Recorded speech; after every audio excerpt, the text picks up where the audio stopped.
Добрый день, дорогой друг, и добро пожаловать на канал Dentist Records. Сегодня видео по игре War, да, Watch of Realms или Realms, и как хотите называйте. Сегодня будут советы новичкам, то есть некоторый список советов, что бы я рекомендовал делать. Скорее всего, это будет первая часть, да, из нескольких частей видоса. Я посмотрю, как будет по времени самого видео. Если вам такой формат нравится, в комментариях напишите, зашло, не зашло. Вот, собачки уже зашло. И, может быть, какие-то ваши вопросы, да, для дальнейших таких видосов. Может быть, какие-то пометки, да, поправки. Будет интересно почитать. Ну что, погнали, погнали и погнали.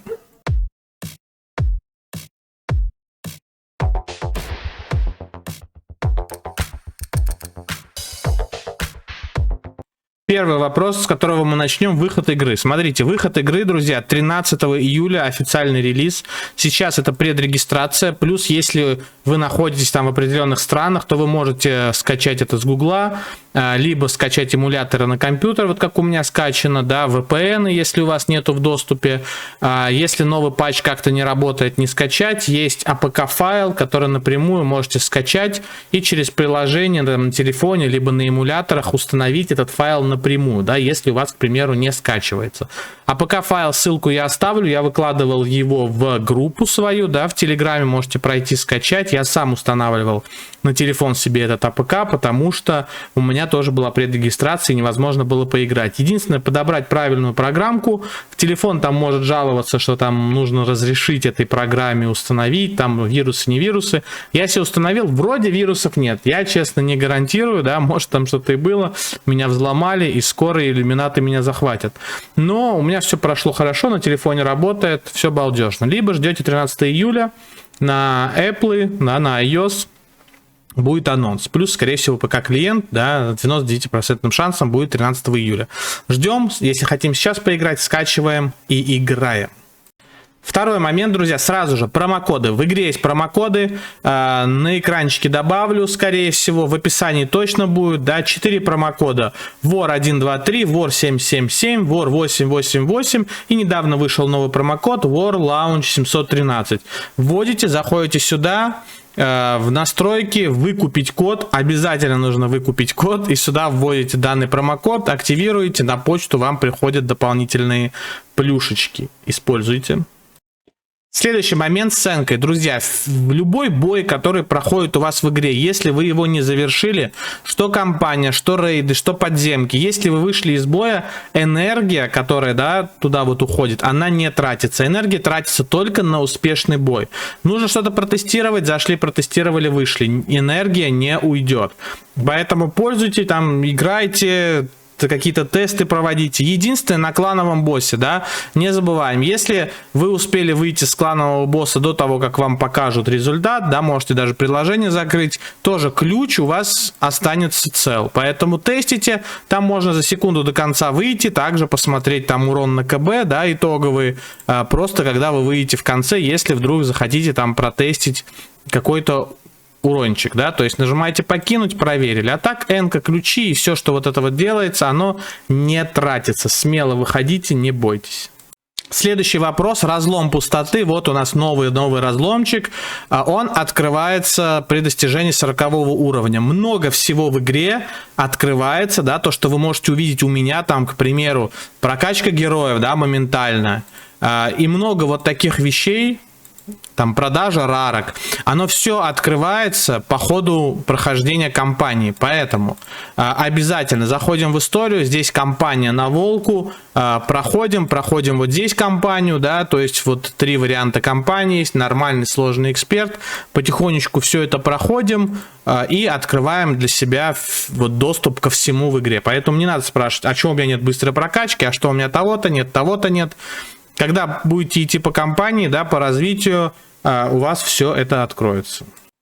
Следующее важно, что я советовал бы, открыть рынок. Рынок здесь это Содружество Гномов. Здесь сразу есть обычный рынок, магазин гильдии, торговцы арены, магазин пробуждения. По рынку, друзья, здесь можно купить корм, Здесь можно купить для покраски героев всякие эмблемки, мультибои, то есть много всего можно купить. Когда вы закрываете подземки высокого уровня, что такое? Рейд для снаряжения. Когда вы закрываете подземки, там, например, все 13-е, все 15-е, да, там какие-то уровни, то есть на всех рейдах у вас закрыты высокие уровни, да, я сейчас точно не могу сказать, но вроде если вы закрываете везде, где появился миф, то у вас появляется мифический шмот здесь. Не помню на каком моменте точно, но чем выше поднимаетесь, чем выше вы их закрываете, здесь будут сначала фиолетовые там легендарные шмотки, потом будут легендарные мифические шмотки прямо продаваться на рынке.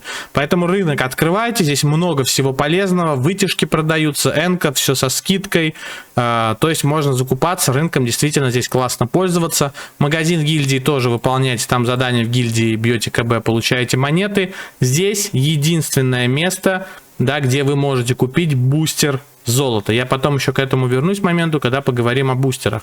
Поэтому шардики, корм, вот это все есть. Магазин пробуждения. Что же такое магазин пробуждения?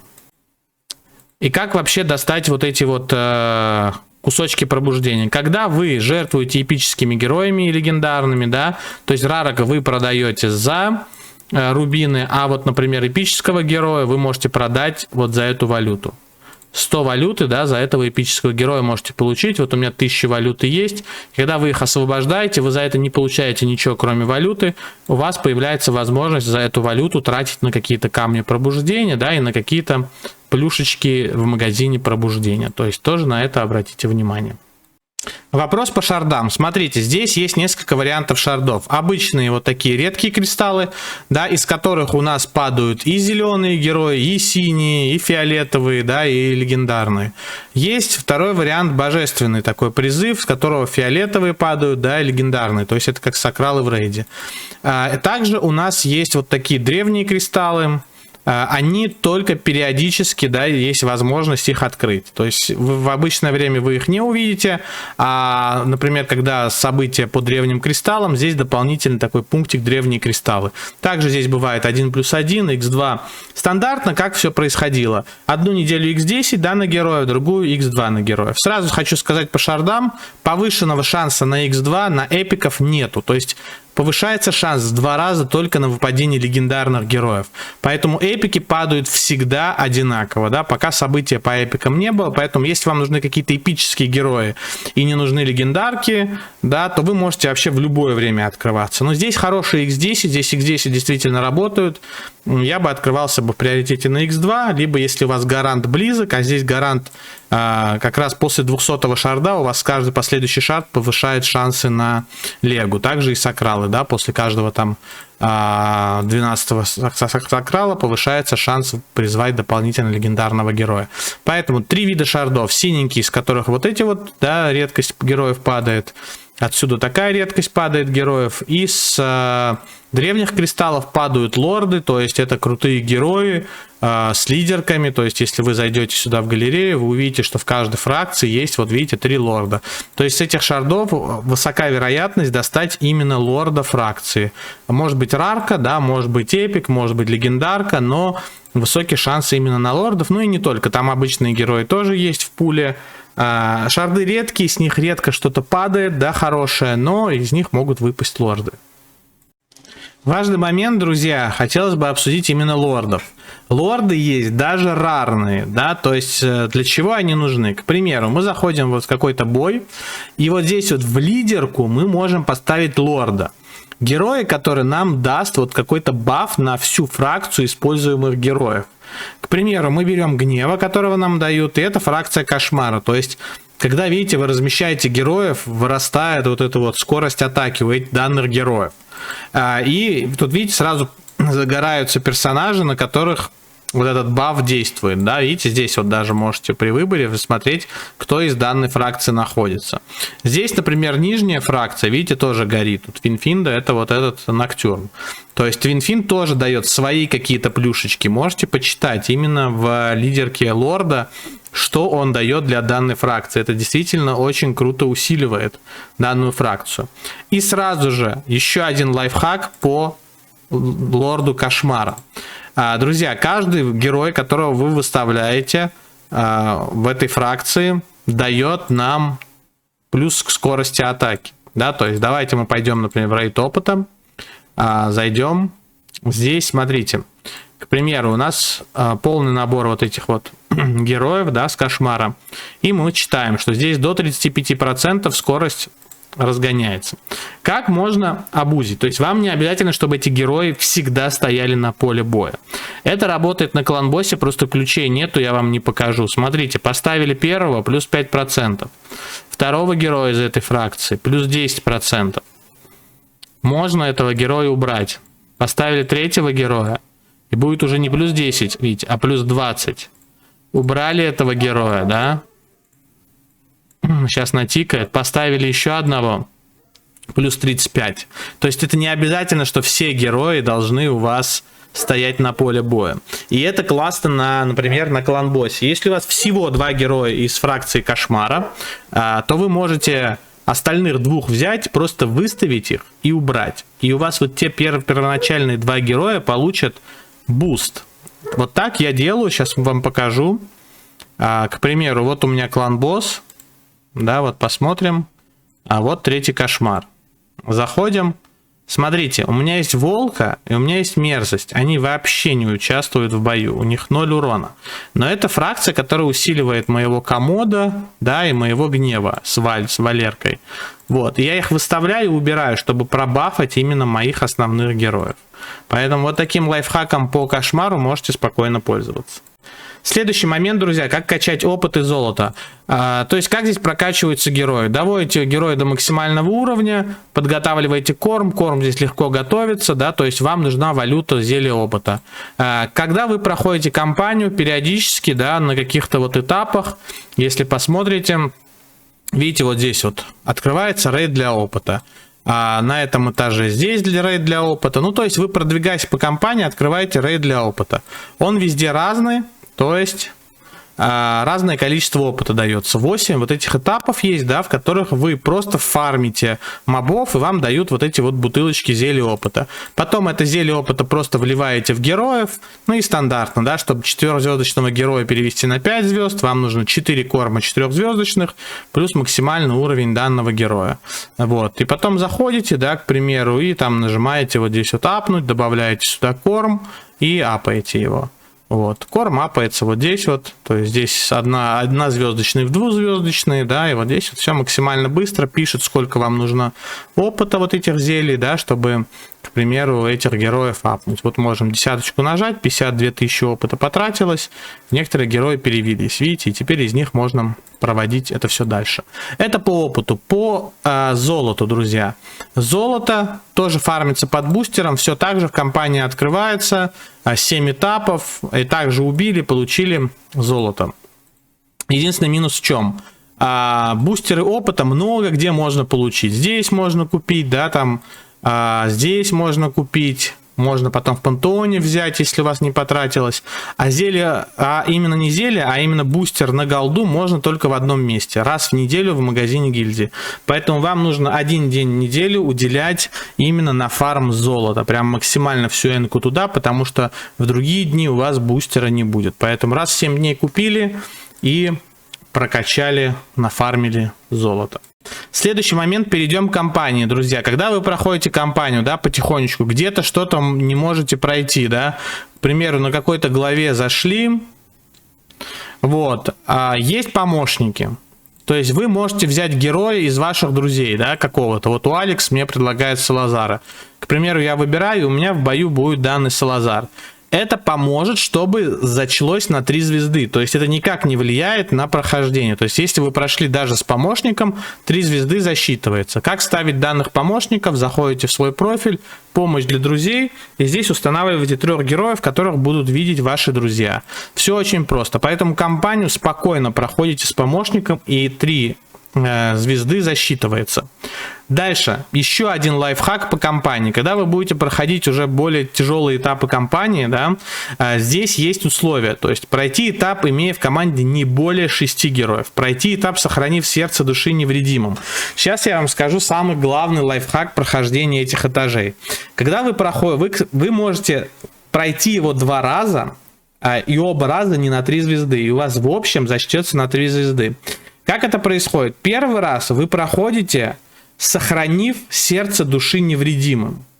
То есть вы берете в команду 6 героев и проходите данный этап Нет, не 6, вы берете там полный состав героев, да, то есть не 6, а можете прям вот 10 героев взять, пройти. Вам засчитывают прохождение на 2 звезды, то есть вы выполнили два варианта, да, здесь 2 вот момента пройдено, и, например, сохранили сердце души невредимым. Но не прошли с 6 героями. Второй раз, когда вы проходите, вы можете уже второе вот это условие и пройти этап, сохранив сердце души невредимым. Можете его не выполнять, оно автоматически зачлось. Вам нужно просто пройти 6 героями. То есть остальные вот эти вот моменты, которые, да, здесь где-то что-то указано, тут разные условия есть. То есть вы эти условия можете не за один раз выполнить. Один раз зашли, одно выполнили, другой раз зашли, другое выполнили. И все, и у вас получается такой небольшой лайфхак по прохождению кампании, да, особенно вот я говорю, где вот нужно в 6 героев, либо там нужно взять одного мага, да, вот в команде не более одного стрелка, то есть вы можете там пройти, например, взяв не более одного стрелка, но пропустить мобов вот в ваше сердце души, а второй раз уже пройти без стрелка, но не пропустив мобов в это сердце. И это такой лайфхак, чтобы на 3 звезды всегда закрывать, да, хоть и за 2 попытки, да, вы в 2 раза больше энки тратите, но все же. Следующий момент, друзья, по арене. Да, потом будут выходить гайды, как лучше, где команды выставлять, может как-то поподробнее. Хотелось бы остановиться именно по вот этим вот очкам монеты арены, которые вам даются. Вам они даются, вы проиграли или выиграли, вам все равно они даются. Плюс, если в дефе как-то на вас там нападали, что-то там выигрывали, проигрывали, вам тоже даются эти монеты. Поэтому всегда сливайте пропуск от этой арены, даже если вы проигрываете. То есть вам всегда будут давать вот эти монеты, которые потом можете на рынке тратить. Конечно, желательно продвигаться, чем выше, тем лучше, да, то есть до повелителя дойти. Здесь в конце недели, раз в неделю, то есть в понедельник происходит ресет арены, и вам дают вот эти награды, в какой лиге, смотря, вы находитесь. И от этого зависит, что у вас открыто на рынке. То есть торговцы арены, как вы видите, чтобы покупать какие-то крутые вещи, вам нужно находиться в данный момент в этой лиге. Да, то есть там платина 1, 2, 3 и повелитель. То есть, когда вы находитесь в этих лигах, вы можете покупать вот эти награды. Поэтому арену обязательно отбивайте. Но если идет событие дуэль чемпионов, здесь, конечно же, дают за победы больше очков, да, 5 за ничью, 3 за поражение 1. Но вот эти монетки даются всегда одинаково. Выиграли вы или проиграли, да, вот этот вот ресурс вам дается. А ресурс хороший очень, здесь каждый день можно покупать одно большое зелье, и это реально классно. Следующий момент, обязательно отбивайте кланового босса, да, с него падают крутые награды. Микрогайд по клановому боссу, как поднять урон, друзья. Как и во многих играх, желательно брать героев соло дамагеров, желательно брать одного хила. Если один хил у вас не тащит, оденьте его получше, потому что в начале, когда бьете 2 хилами, вы теряете слот. Дальше, следующие рекомендации. Старайтесь взять кровотечение. Да, сейчас есть слияние на кровотечение, оно поднимает физический урон, плюс дополнительно дамажит, да, то есть комода. Можно сделать его, да, при помощи слияния, очень хороший герой на КБ, если у вас нет Салазара. Брать раскол, то есть штраф защиты и поджог. То есть штраф защиты увеличивает ваш урон, поджог в процентаже бьет по боссу, а кровотечение тоже и в процентаже бьет, плюс увеличивает урон, да, физически вашей пачки. Поэтому, если у вас физики в пачке, кровотечение, это прям must have, обязательно берите. То есть небольшой такой гайд. Плюс старайтесь брать каких-то баферов. Да. Лучшим бафером является, конечно же, Долорес, которая вешает бонус атаки. Да, если она вот у вас есть. Обязательно качайте, много где может вам пригодиться данный герой. Плюс есть еще такой герой, как Лорел, у меня нету, тоже увеличивает урон по пачке, плюс когда вы ставите и убираете, она заливает еще и ярость. Также крутым бафером является Холлоу, если она у вас есть, желательно ее использовать как хила. Поэтому я хожу на КБ, обязательно использую Долорес и Холлоу. Долорес больше идет как бафер, она очень мало хилит, а Холлоу идет как и хил, и плюс тоже баф ярости, да, реген ярости. Такой небольшой гайд. Соло-герои, Долорес если есть, Холлоу если есть, один хил, штраф защиты, В первое время штраф защиты можете использовать Мари, которую нам дают, да, потому что она с базы тоже вешает штраф защиты, когда замедляет врагов. Можете использовать Мари. Вот. И кровотечение, если у вас есть физики. И сразу же скажу такой совет новичкам, сразу. Нам дают гнева, да, спустя там 2 недели. Он, по сути дела, легендарный герой. Он эпик, но по своим навыкам, по своему потенциалу, это наикрутейшая лего. Обязательно качайте, везде пробустит. Арена, КБ, прохождение кампании, где хотите, да, его прям вот используйте. Единственное, если будете его пробуждать, а он лорд, его тяжело пробуждать, да, дубли тяжело доставать, на него нужно оставить 4 камешка фиолетовых, потому что 5-й камень вы получите, когда будете 1,5 месяца играть в эту игру, а вам дадут камень на гнева, да, если вот мы посмотрим ежедневный заход в игру, послезавтра вот я его получу. То есть 5-й камень вы получаете здесь, а остальное можете камнями, которые вам дают, его пробудить, потому что герой мега крутой и реально пробустит вам и КБ, и все остальное. Обязательно его качайте. Следующая рекомендация для новичков, что же фармить из рейдов. Смотрите, краткий такой экскурс. Первый рейд дает вам 2 слота, да, стандартных, оружие и щит, оружие и броню. То есть его обязательно надо фармить. Первый рейд, он про магов и про каких-то массовых дамагеров, да. Некоторые лукари туда могут подходить по типу акулы, да, но это больше АУЕ, то есть массовый урон, маги, лукари. И это важно фармить, потому что 2 слота, да, стандартных. То есть вот эти шмотки вы больше нигде не достанете. Рейд 2 и 3 это рейды про бижутерию. И тут нужно смотреть по своему аккаунту. Если у вас хорошие танки, хилы, вы можете 2-й рейд закрывать. Он больше про танков, хилов, плюс там может быть каких-то воинов-дамагеров, да, то есть маги здесь тоже играют, но тащат хилы, хорошие танки, плюс какие-то там воины. 3-й рейд больше про лучников. То есть, если у вас на аккаунте много лучников, продвигайтесь по 3-му рейду. Даже в миссиях на волку, да, когда вы проходите, у вас будет выбор либо высокий этаж 2-го, либо 3-го рейда. То есть, не обязательно их оба закрывать. Да, сеты разные падают, но в начале игры, да, сразу к следующему вопросу. Героев я бы одевал по статам. Сеты здесь дают очень круто. То есть приоритет какой? В начале игры побыстрее выйти на легендарный плюс мифический шмот. Тут действительно разница колоссальная, да, у вас эпический, легендарный или мифические статы, даже базовые, даже если вы допы можете, там допы, если даже фиговые, базовый стат, к примеру, там бонус атаки, он реально колоссально отличается, эпический шмот от мифического, даже если допы херовые, да, в нем. Поэтому я бы на вашем месте максимально продвинулся бы в каком-то рейде, чтобы начать фармить, чтобы дальше продвигаться, да, по прохождению игры. А дальше уже бы обращал внимание на сеты. Сеты здесь действительно крутые, сеты очень сильно поднимают урон. Дальше еще будет видос, мы по сетам все это обсудим, да, решим, что, как, куда, кого брать. Поэтому в первую очередь статы в самом начале игры, потом можете потихоньку менять сеты. Ну и запомнили, первый рейд маги, массовый урон, второй рейд хилы, танки плюс там воины, и может быть один маг. 3-й рейд лучники, лучники, маги, да, там воины практически не играют, то есть хилы, да, тоже дополнительно нужны, но все же. Поэтому смотрите, кого у вас на аккаунте больше, кого вы там вначале прокачивали, тот рейд и закрываете. Еще раз обратим внимание, важны сеты или нет, друзья. Сеты действительно очень круто бустят урон. Вот я одел, например, вот этот крутой сет, да, на примере мудрость. Если у вас основной урон с вашего ульты, данный сет дико бустит ваш урон, да, вообще в целом, там на КБ, не на КБ.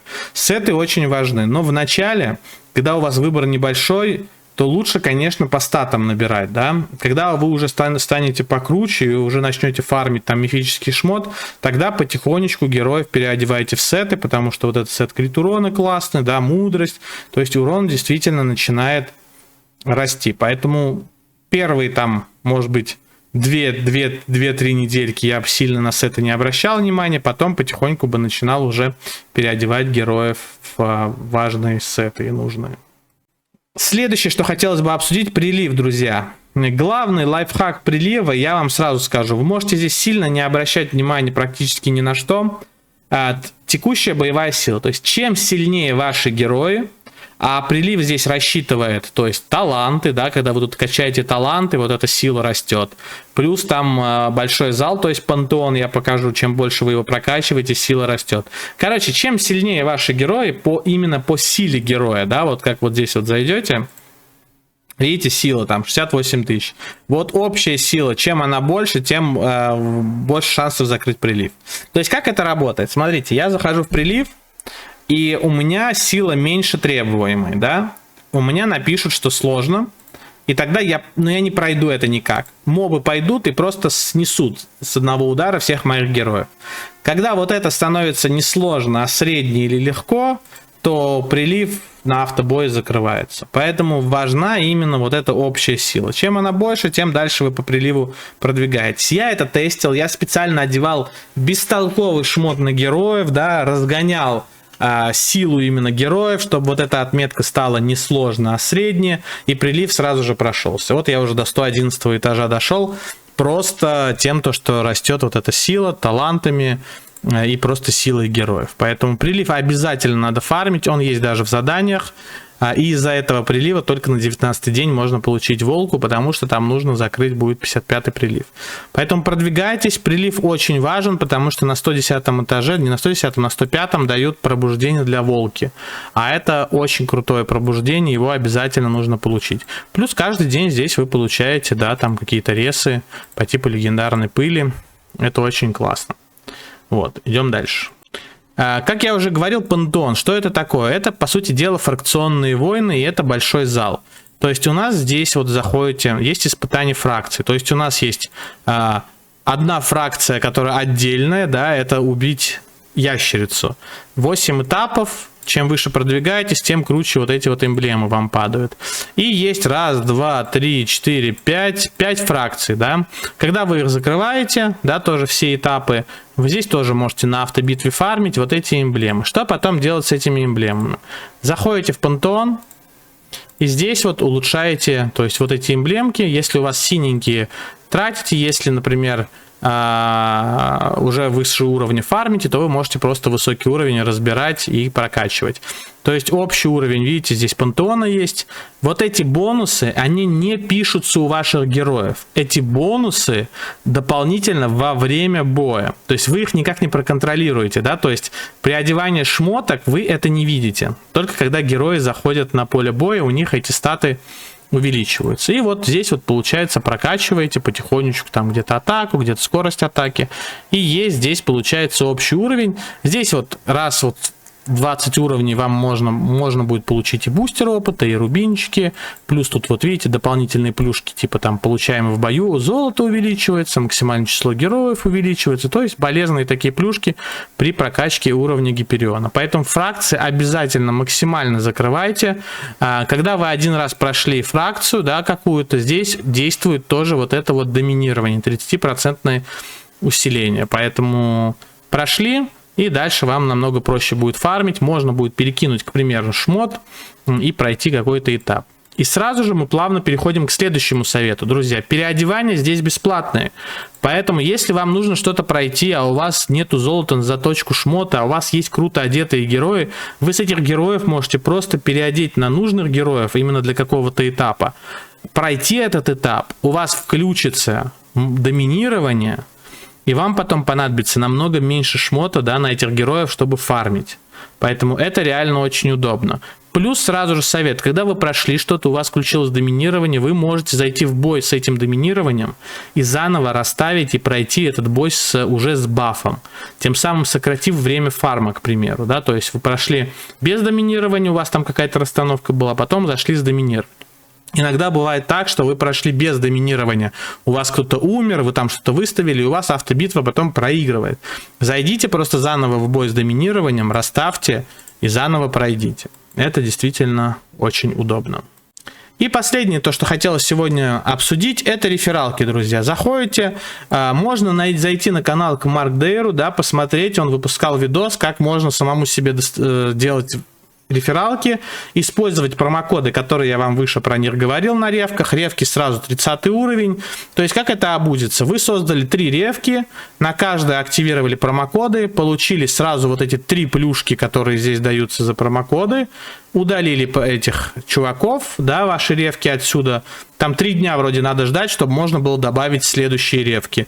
То есть удалили, 3 дня подождали, опять создали, опять промокоды сделали, опять получили. То есть раз в 3 дня можно тут 6 шардов получить, бустеры опыта. Возможно, это пофиксит потом. Но пока это все работает. Либо дали какому-то другу, чтобы он докачался там до 50 уровня, чтобы вы получили сакральчик. Поэтому система, как там все создавать, там несложно. Да? Там открепляете аккаунт, создаете, прикрепляете. Можете посмотреть, Марк про это рассказывал. Поэтому можете эту систему, пока она работает, обузить. Вот, видите, мифические шмоточки появились. Здесь вот энка по скидочке, прям очень классно. Мифические шмотки вот есть по скидке. Зашел, например, купил.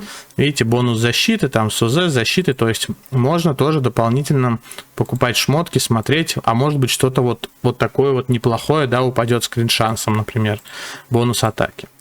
Вот. Надеюсь, видео было полезным. Друзья, в описании пишите какие-то, может быть, дополнительные вопросы, чтобы для следующей части я, может быть, что-то дополнительно для вас раскрыл. Вот. Всем большое спасибо за просмотр. Не забываем чистить зубы. Пока-пока.